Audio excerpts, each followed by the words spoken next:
Assalamualaikum warahmatullahi wabarakatuh. Pada para pecinta YouTube Sarandip Channel, saya telah mengeluarkan 7 video, di mana video itu yang sering saya alami dalam masalah tamasya. Sebetulnya saya tamasya itu adalah hanya mencari pengalaman-pengalaman dari desa ke kota. Kemudian ada yang bertanya, mengapa ini kok ada channel Sarandip, tapi kok lambangnya ini jamu? Ini ada ceritanya. Ceritanya waktu saya masih mengajar di SD Sumber Mujur 3, Kecamatan Candipuro, Kabupaten Lumajang. Waktu mengajar di kelas 4, itu ada buku dari Depak yang saya baca. Dan buku tersebut banyak terisi hal-hal tentang cerita yang betul cocok dengan Al-Quran. Yaitu ceritanya tentang Nabi Adam. Nabi Adam adalah nabi yang diturunkan oleh Allah ke bumi karena pernah memakan buah kuldi. Sehingga Allah menurunkan Nabi Adam dan Ibu Hawa ke bumi. Nabi Adam diturunkan oleh Allah di daerah pegunungan India. Kemudian Hawa diturunkan di daerah Saudi Arabia. Setelah dia diturunkan ke bumi, merataplah Nabi Adam. Akhirnya dia meratap, betul-betul bertobat kepada Allah Subhanahu wa taala. Dengan membaca doa, Rabbana dzalamna anfusana wa illam taghfir lana wa tarhamna lanakunanna minal khosirin. Itu adalah doa Nabi Adam. Setelah dia berdoa, kemudian Nabi Adam sujud di tanah dengan membaca Rabbana dzalamna anfusana wa illam taghfir lana wa tarhamna lanakunanna minal khosirin. Itu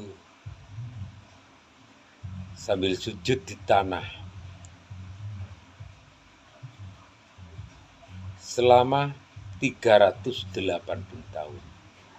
Bandingkan, dia hanya salah sedikit kepada Allah, menyimpang sedikit kepada Allah, cuma makan buah kuldi, akhirnya diturunkan ke bumi. Dia bertobat selama 380 tahun, bersujud membaca Rabbana dzalamna anfusana wa illam taghfir lana wa tarhamna lanakunanna minal khosirin. Selama 380 tahun. Bandingkan, kita orang yang banyak salahnya, kadang meninggalkan sholat, kita suruh membaca istighfar saja 100 kali, kadang enggan.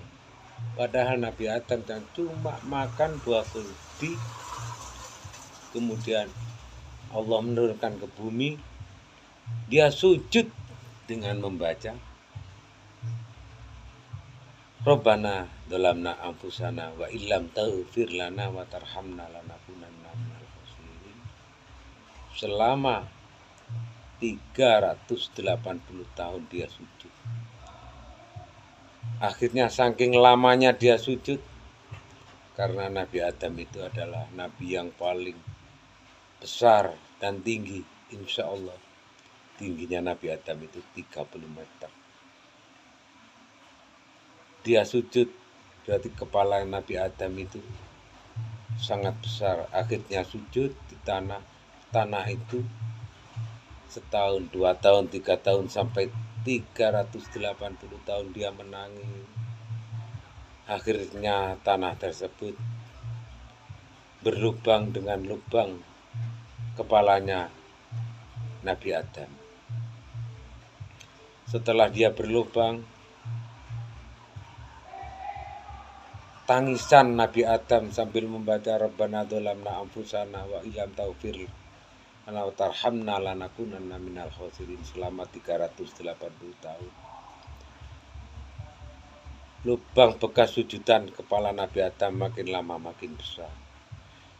Tangisan air mata Nabi Adam makin lama makin banyak. Sehingga selama 380 tahun air mata Nabi Adam itu menjadi danau. Setelah menjadi danau, akhirnya banyak burung-burung pipit, burung apa saja, dia meminum air mata di danau yang disujudi oleh Nabi Adam. Dan burung-burung tersebut berbicara, "Hai kawan-kawan, datanglah ke sini. Mari datang ke sini. Di sini ada air yang sangat indah dan ada air yang sangat segar."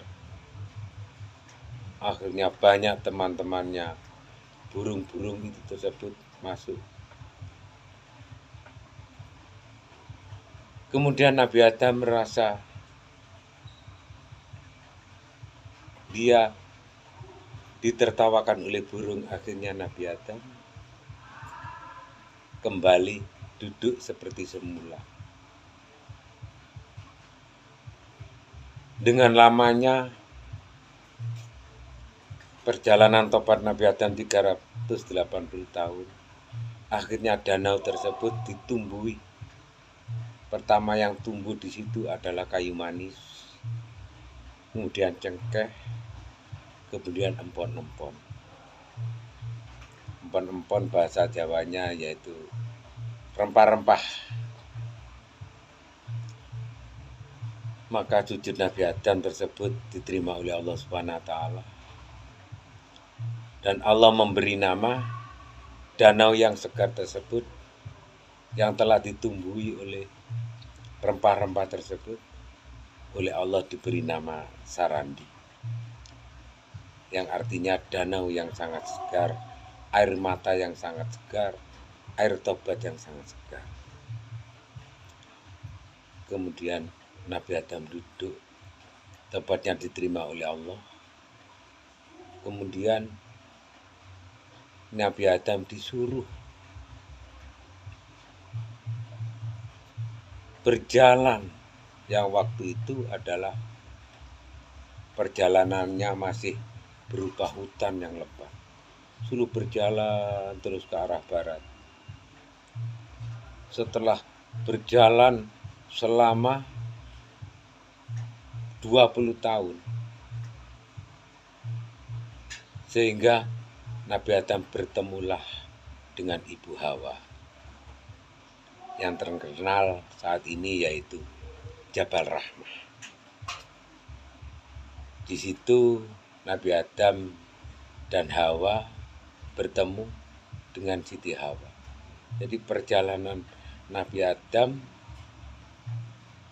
dari mulai pertama tobat sampai bertemu dengan Nabi Adam bertemu dengan Siti Hawa selama 400 tahun. Alangkah hebatnya Nabi Adam. Akhirnya bertemulah Adam dan Hawa di Jabal Rahmah. Kemudian iblis mendengar kalau Adam sudah bertemu dengan Hawa. Akhirnya iblis mempunyai pikiran akan merusak lagi.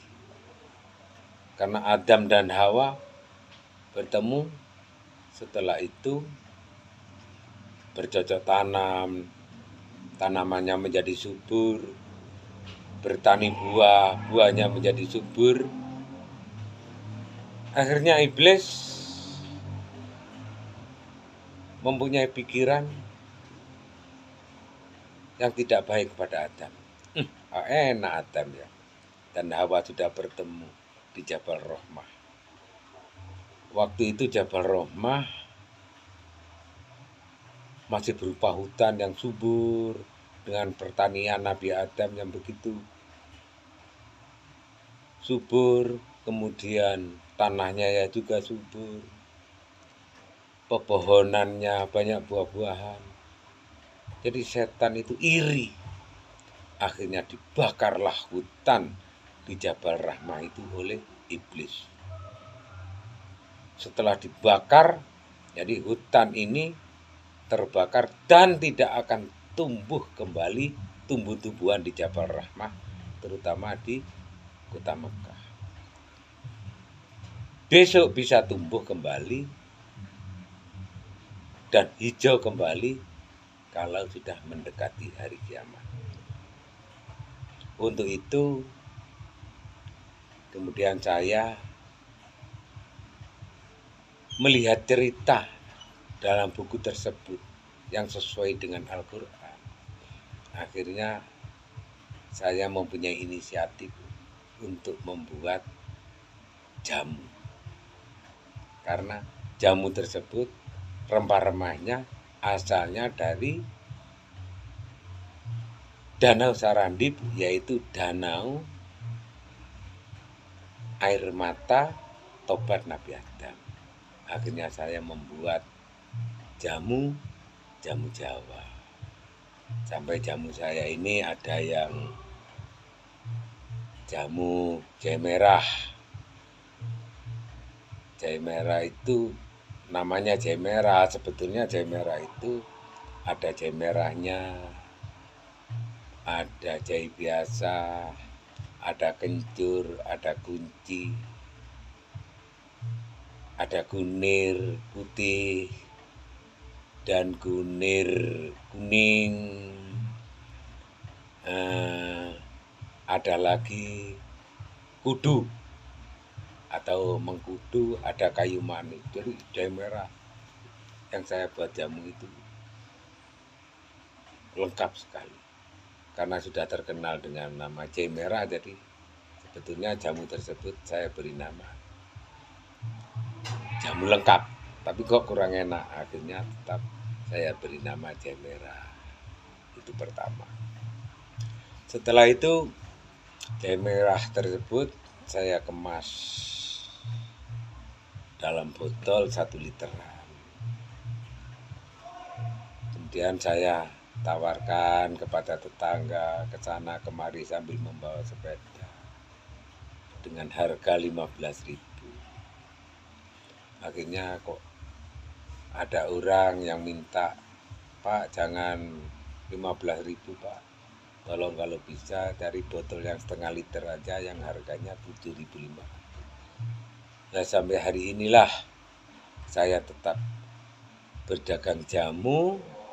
Kemudian saya kembangkan, kemudian ada kunir asam, kemudian ada temulawak, kemudian ada beras kencur, kemudian ada lagi sinom. Nah, ini perkembangan dari jahe merah tersebut atau perkembangan dari jamu yang lengkap sampai hari ini. Kemudian saya bersyukur kepada Allah SWT dengan membuat jamu dari pertama istilah Jawanya Mbabat Alas sampai hari ini tiap toko-toko se-Kabupaten Lumajang saya kasih jamu, kemudian saya titipkan di situ, Kalau saya titip 12, yang laku kok 10, ya 10 aja yang dibayar. Nah, kemudian saya tambah lagi 10 menjadi 12 lagi. Jadi istilahnya tuku-tuku itu, nah, enggak usah modal lah. Hanya yang penting bisa jual. Jadi labanya diambil yang punya toko, yang laku saya ambil. Jadi sampai hari ini terkenanglah, walaupun saya sudah pensiunan guru, tapi terkenang sekali nama Sarandip. Jadi para pemirsa Sarandip yang tercinta, YouTube kami Sarandip SARADIP, Sarandip, itu adalah suatu hikmah dari danau yang pernah diberi nama oleh Allah Subhanahu wa Ta'ala, Danau Sarandip, yaitu danau yang airnya terdiri dari air mata Nabi Adam. Jadi sampai hari ini terkenal sekali nama Sarandip. Untuk itu sampai saya memakai nama YouTube dengan nama Sarandip dengan lambang-lambang jamu. Begitulah para pemirsa YouTube kami Sarandip. Mengapa kok saya pakai nama Sarandip dan pakai logo jamu. Demikian tadi, mudah-mudahan ini menjadikan istilahnya pertanyaan-pertanyaan dari komentar-komentar Bapak Ibu, rekan-rekan, saudara-saudara, para remaja yang tanya, kok memakai logo jamu, kok memakai logo botol. Lah inilah ceritanya. Demikian saja dari kami. Untuk itu kami mohon maaf yang sebesar-besarnya, dan terus tonton YouTube kami Sarandip. Insya Allah kalau ingin keberkahan hidup Anda, contohlah tobat Nabi Adam alaihissalam. Dan kami akhiri, Assalamualaikum warahmatullahi wabarakatuh.